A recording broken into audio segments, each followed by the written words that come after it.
So, we've had some breaking news this week. This week, the Biden-Harris administration, along with the EPA, have dropped a ruling that plans to limit usage to companies who use methylene chloride. If you don't know what that is, it is the main ingredient we use in this industry to strip paint off parts. Blended forms of this chemical are used in wood strippers as well. Today, I sit down with Valerie Lennon of Benco B17 to discuss the current implications of why this announcement was made, as well as the history of use and research behind the vital component to the restoration industry. Is it curtain call for chemical stripping? Let's find out. Get ready to level up your powder coater game.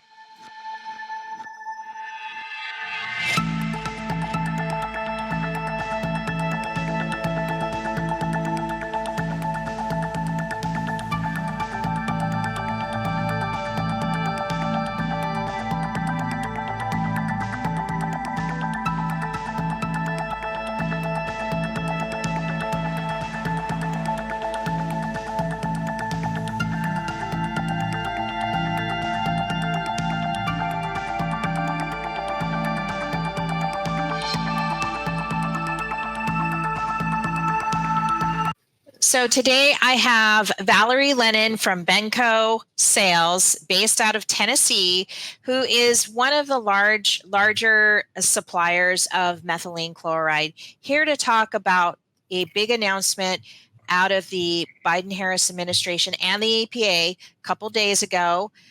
We're presenting this to you as breaking news regarding the use and future use of methylene chloride. Now, why is methylene chloride so important? Well, if you can think of your aircraft strippers and your wood strippers and stuff like that, some of the metal strippers that we use in the powder coating industry, one of the main suppliers is Benco's B17. They're widely used, widely known in the powder coating industry. And I have Valerie here today to talk about this very important subject. Valerie, welcome to the show. Thank you.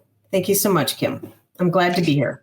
Yeah. So why are we here talking about this? Well, I just want to say, let me put this up on the show here, that a new, let me add it to the stage, an announcement a couple of days ago, April 30th, 2024, Biden-Harris administration finalizes ban on most uses of methylene chloride, protecting workers and communities from fatal exposure. Valerie, can I get your kind of first gut reaction to this? I don't think it was a surprise announcement. I think the chemical industry was sort of anticipating this, was it not? Yes, we were anticipating something coming of this nature. They're talking about finalizing a ban. Well, it was banned.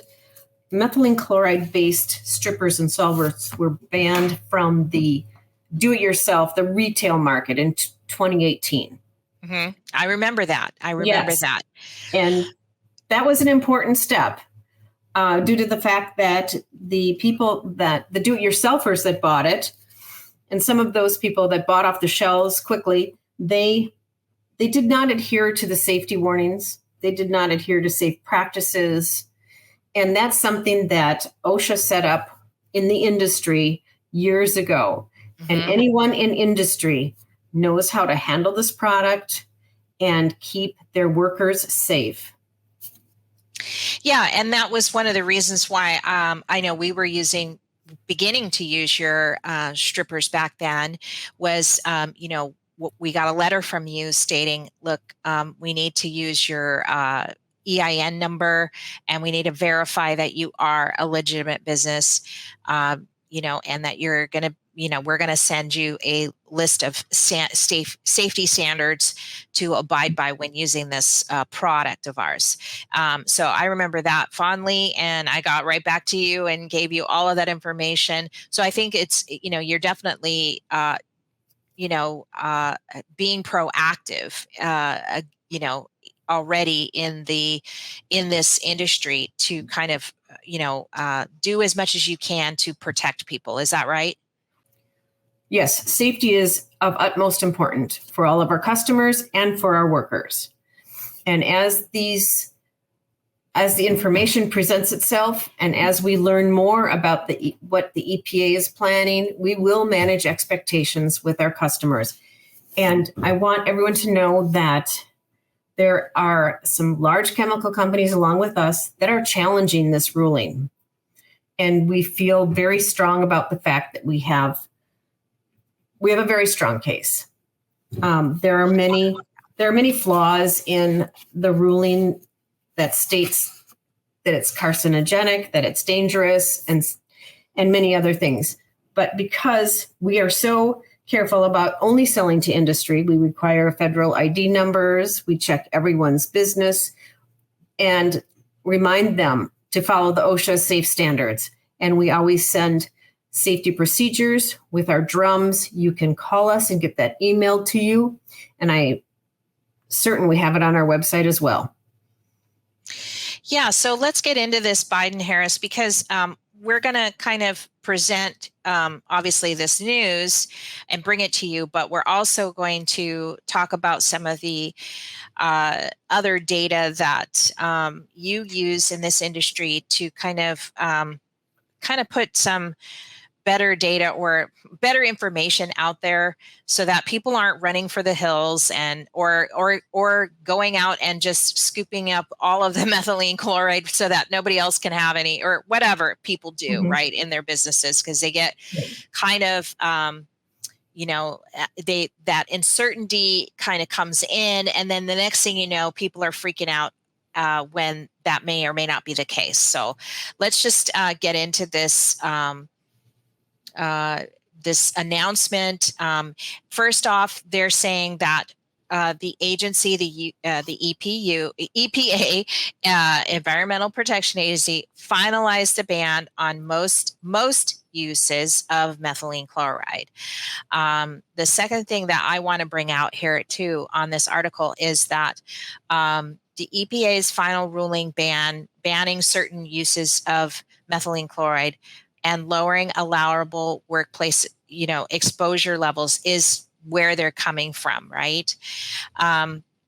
But they also, a few sentences, they're talking about this one person who unfortunately passed away doing refinishing bathtub work. That's an enclosed space. And so unfortunately he died in 2017, sadly, but it began this action of banning methylene chloride as commercial bathtub stripping. I just remember, like, in the 80s and 90s, everybody was trying to get into that business. It's almost like detailing, like, you can get into business tomorrow, just start stripping bathtubs and stuff. And it's a viable business, but it has, just like any business, there are safety concerns that you need to abide by for your own sake and for the sake of others. But they're saying here that since 1980, at least 88 people have died from acute exposure to methylene, largely workers. Can you talk about that? Because they're mostly people that have worked and engaged in bathtub refinishing. Well, yes, I can. My information that I've been able to garner says there were let me see here, 1980 to 2018, there were 53 fatalities. It's not only bathtub refinishing, it was the people that would go get some aircraft stripper and shut themselves in the garage and spray strip their bike. Or it was a worker whose boss did not adequately give them instructions, and they may have been overcome by the fumes. There are successful bathtub strippers that use plenty of ventilation and understand how to use the chemical. And again, that is why it's an important tool for industry, and industry is responsible to take care of their workers, take care of themselves, take care of their customers by following safe standards. Mm-hmm. And it really just comes down to that. Yeah, and if you go further down into this, document, which we'll put a link in the description of this podcast to kind of, just so everybody can reference this initial document and some of the other further documents that Valerie's going to present with us today, is that the uses will continue. This is from the EPA. Uses will continue under Workplace Chemical Protection Program, and they list 6 of them, including solvent welding, plastic and rubber manufacturing, even the initiators and users first work use of methylene chloride.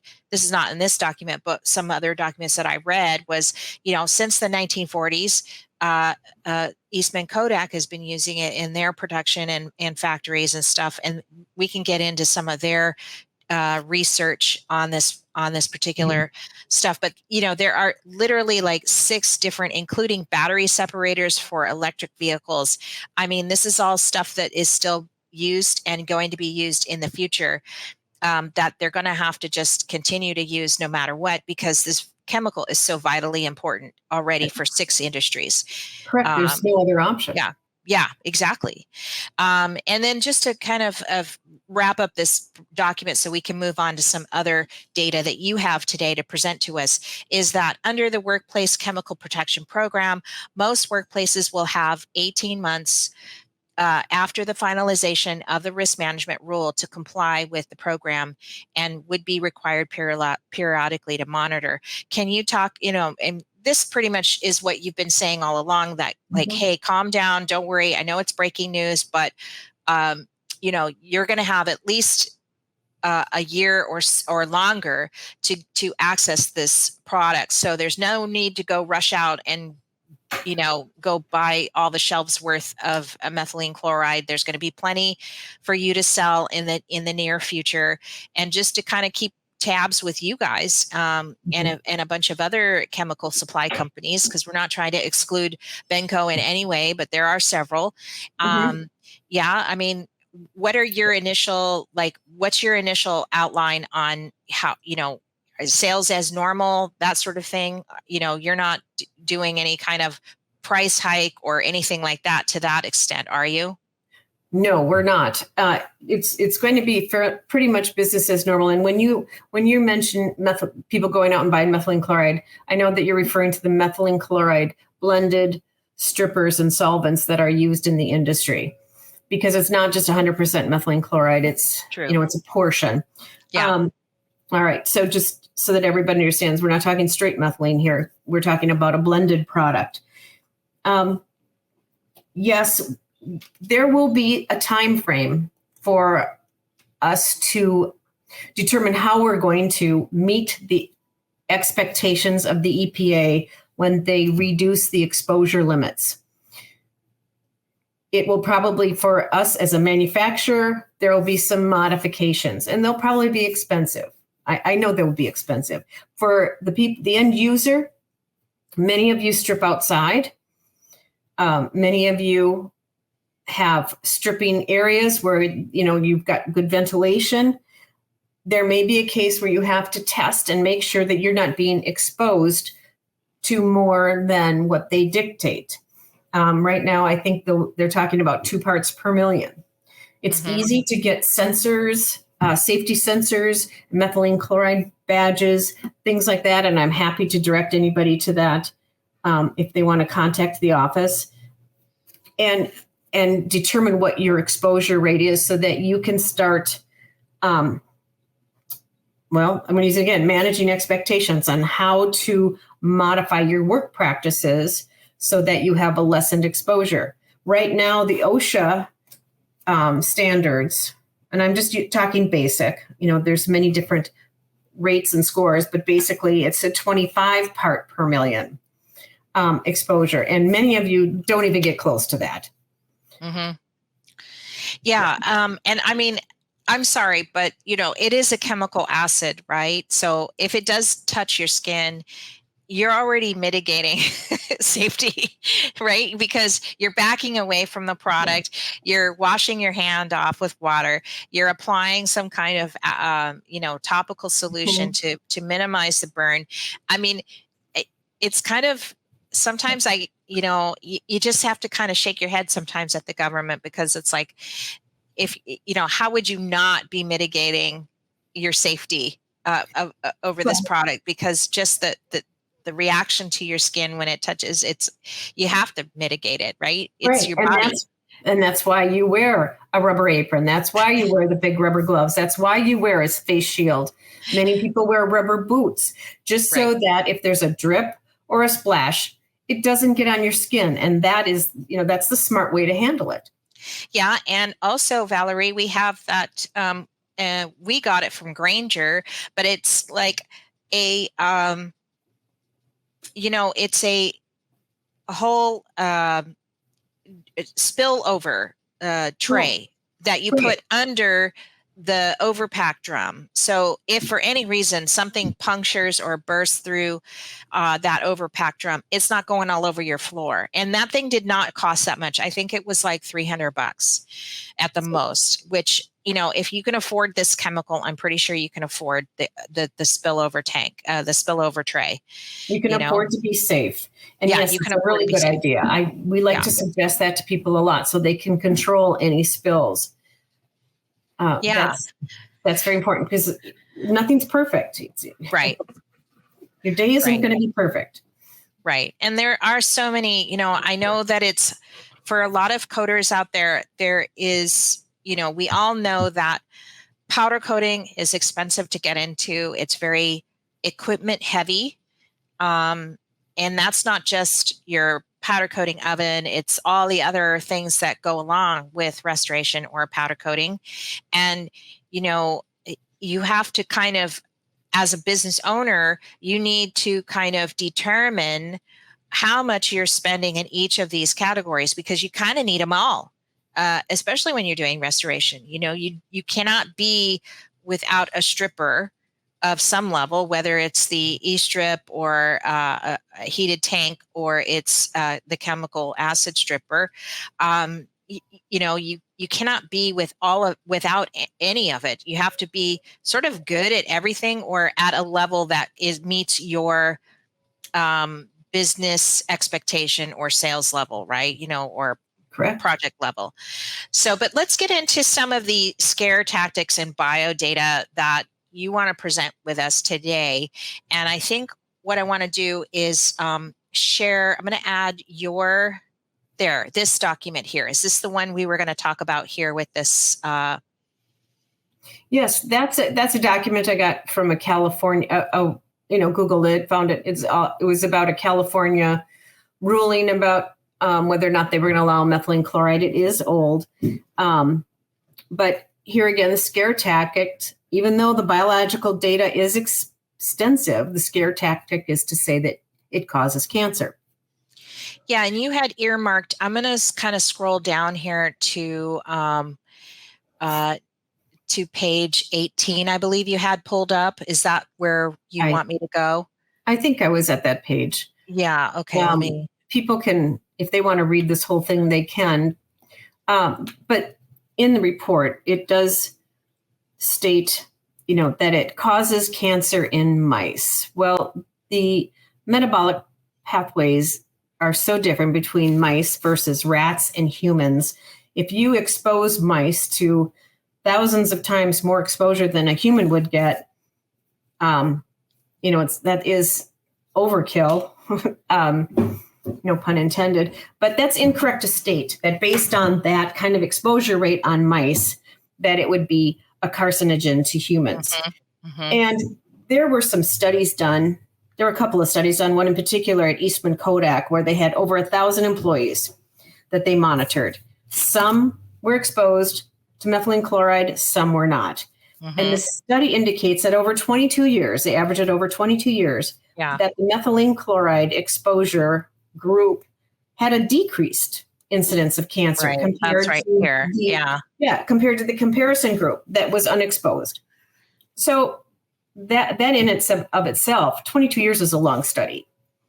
Right. And we'll make sure to put this link in the description here. And we're on page 18, just so you can reference this as you're following along with us. It does say exactly this. The study demonstrates no unusual mortality patterns for such hypothesis causing as lung and liver malignancy. So that's a powerful statement. And there are several, I actually found several scientific papers online that actually repeat this as well. And we'll make sure to link those as well in the description. So, this is not just one report, although it wasn't a long time ago that it was published. This particular document is referencing that one. I couldn't find the original Kodak one just yet, but there's a lot of data there. So I'm sure it's just kind of buried in the links and stuff, but I'm sure it does. This is just one that was reported and posted and stuff, but there's lots of information about methylene chloride.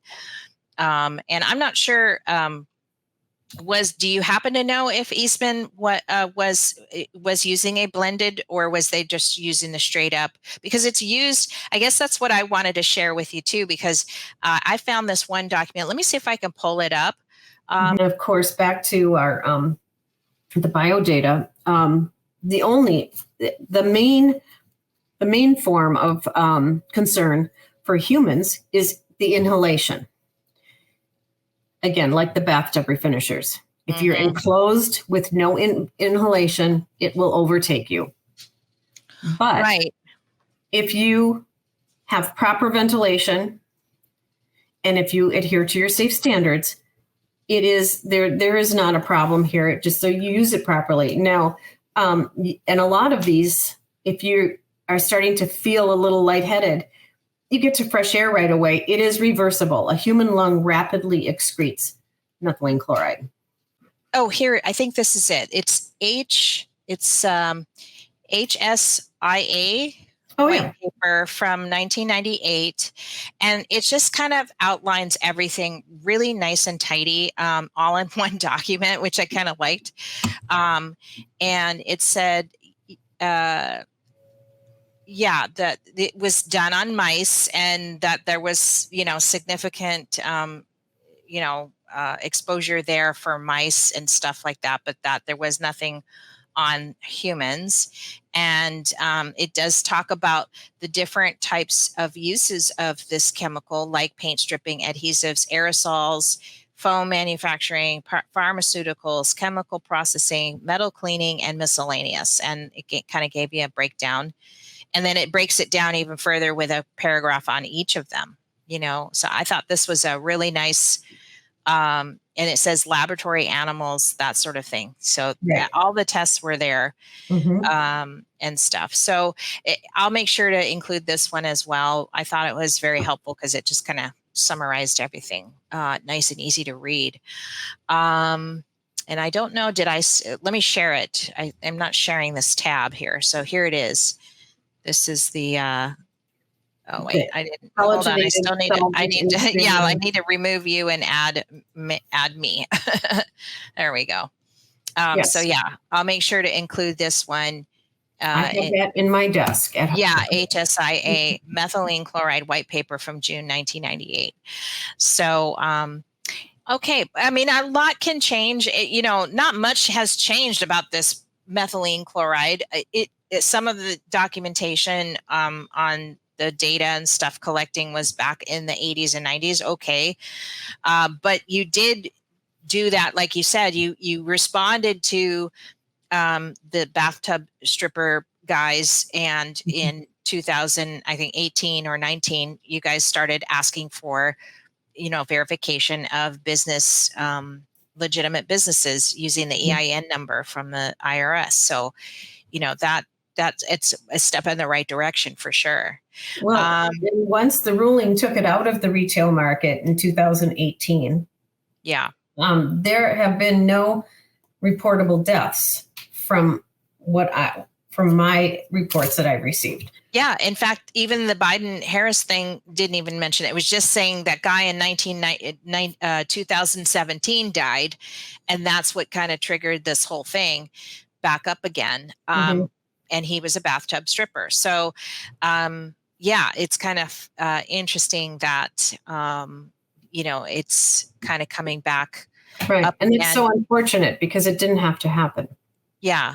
But to me, I think that since you did initiate that back in 2018, 2019, we haven't heard of anybody. And if we had heard of someone dying, then it would have been brought up, in the early 2000s, and it would have been included in this EPA announcement yesterday, right? Yes. So, yeah, kind of interesting. So let's see. Let's talk about safety. And I think that was the only other document that you wanted. We did the 2 documents that you wanted to share, or I shared one, you shared one. What processes do you have in place? So let's start with that, and then we'll go into some other steps that might be coming down for all of us here. That we can help you keep, this important chemical in our industry. So safety is key. Respect for the chemical, respect for any tool that you use in the industry is of utmost importance. So your safety is extraordinarily important. Number 1 being proper ventilation. It is important to know that the methylene chloride vapors that may come over the top of your tank will sink to the floor. They are heavy. And so it is important for ventilation purposes to have your ventilation around the knee-high level so that they can roll those vapors out of your airspace, roll them out of the building. Too many people will say, I've got all this ventilation and I've got my fans on really high. Well, think of silt and water. You don't want to mix it up too much because you don't want to bring it back up into your airspace. So rolling it out of the building, they disintegrate quickly.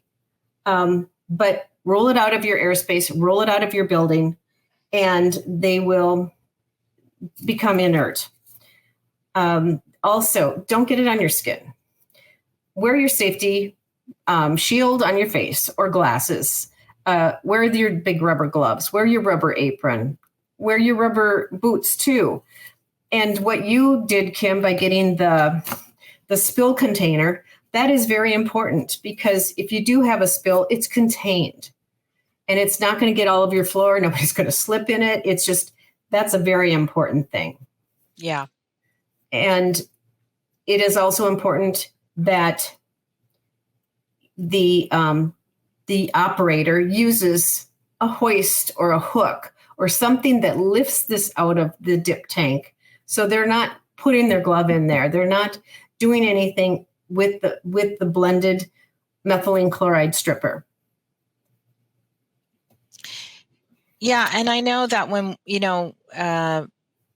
we had our, if in terms of like our employees and stuff, when it came to stripping, we took that responsibility ourselves until we got the E-strip tank. That is right now we've got the E-strip tank, and everyone, anyone that is trained on it can use it, and stuff like that. So like, it was such a relief to actually get that product and that tank in here and get it all set up, because we really were ready to kind of walk away. And we still use a little bit of the time.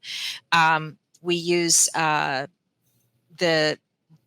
we still have the overpack drum, but we're not carrying as much of the methylene chloride because our needs have changed, right? And our applications have changed to facilitate other kinds of stripping. Today, even like when it comes to restoring or refinishing, it's not even refinishing, but in our industry we use these hooks, and these 200-pound rated hooks get kind of bogged down with a lot of powder when you're doing big jobs, and so these hooks are very expensive, and so we like to clean them up and reuse them instead of just tossing them away because they're so expensive. The little hooks are not as important because they're lightweight, and when, it's very hard to clean them or restore them. So most of the time we just throw those away. But these larger ones are very expensive, and we like to, you know, reuse or extend the life of them. And by doing that, Ross put he set the Benco E-strip tank, which, is a heated tank. He put all of his hooks in there on a wire, and he dropped them in there and left them overnight. And when he came out, everything was done off. And now all he's doing is just a soap and water scrub, rinse, and then setting them out to dry. And now they're ready for reuse. So, it's kind of like I hate to say it, a set it and forget it, but I know you don't probably want me to say that word, but like seriously, like the new E-strip tank is just amazing. I kind of, if you're talking about safety first, Valerie, I'd say if you can afford it, get that, but not everybody can scale that way, right? And so that's why this chemical is so vitally important to remaining in the custom coater community and the powder coating community, because, even if we have people that actually use and reuse their test panels and stuff, and they'll strip those and then start all over again. So it's very hard to imagine a powder coating company not using on some level your blended brand or somebody else's blended brand or whatever, even on a small scale. It's just always good to have. And I do want to take this time, actually, Valerie, to just say thank you. Thank you for supporting our community so much. And thank you for presenting this information to us timely, because, you've always supported the show. And you supported our growth. You're continuing to support our growth and the show by, sponsoring the giveaways in our Powder Coating Live shows. And I just want to say thank you. That's the main thing. I just want to say thank you, because you know how active you are in this community, and I appreciate that. Well, thank you. I like to be active in this community. We like to think of our customers as we want to be partners to their profitability and their success, because if we all do well, that's just the best. Mm-hmm. So I will continue to inform you on a timely basis if there are any modifications or changes or updates, or even if it's just status quo. I will keep you posted. And if there are any questions for me, please don't hesitate to forward them to me, or we can address them at another podcast. Yeah, and I believe you were going to get some more information next week about this, but you did kind of say that there is a fairly large chemical company that is actually going to take some lead on the action against or towards this EPA announcement or ruling announcement. And I'm sure you'll be following up with that, but there are some big players that are getting involved here. Yes, there are. And when I'm at liberty to divulge, you will be the first to know. Mm-hmm. Mm-hmm. And I know at one point I asked you a long time, it kind of came up in conversation. I didn't ask you because I didn't know, but you said that you had been involved in some of the chemical associations. Are you still actively involved? Well, Benny Bixenman, the founder of Benco Sale, the previous owner, was actively involved in the chemical associations, and he was key in helping to determine the OSHA rate, exposure rate, and things like that back in, I think that was in the late 90s. What was that with that HSIA? He was involved in all of that. And he's still involved now, helping us and consulting with us on all of the developments. And he is a big player in all these and has a wonderful reputation in all of this. Mm-hmm. Yeah. Are you referring to the HSIA methylene chloride? The white paper from June 1998. Yeah, exactly. And that just goes to show you how long Benco has been in the business, right? You're not some startup or or whatever. You've been around for a while, and you're not going anywhere, you know? No, we're not.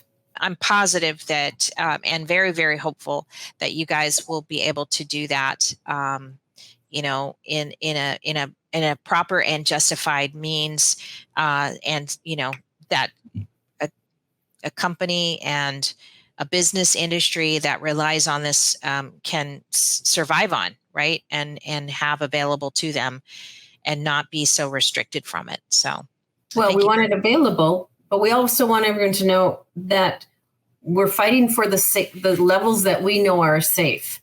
Mm-hmm. And the safe levels that were dictated with OSHA were proven to be safe with no incidents, you know, the reported incidents of cancer and things like that. It was a worker safe situation. And now that they're trying to lower the exposure limit to make it more difficult for all of us to do business, it doesn't make sense when it's safe where it is. Yeah. And I mean, if it weren't safe where it was, if it weren't safe at this level now, I wouldn't be fighting to this whole thing, because they're lowering it to such a prohibitive rate when that's unnecessary. Yeah. Because it's been deemed and studied safe at the current level. This is why we're so involved. Yeah, I was trying to say that earlier, and I think you kind of summarized that a little better than I did, right? You know, like, I think that's kind of what I was trying to say. When you're going toe to toe with these government agencies and stuff, it's like they just want to run right over you, you know, and it's just got to be all their way or whatever. And I really hope that, you know, you guys are going to push hard back and, you know, come to some kind of a semblance of,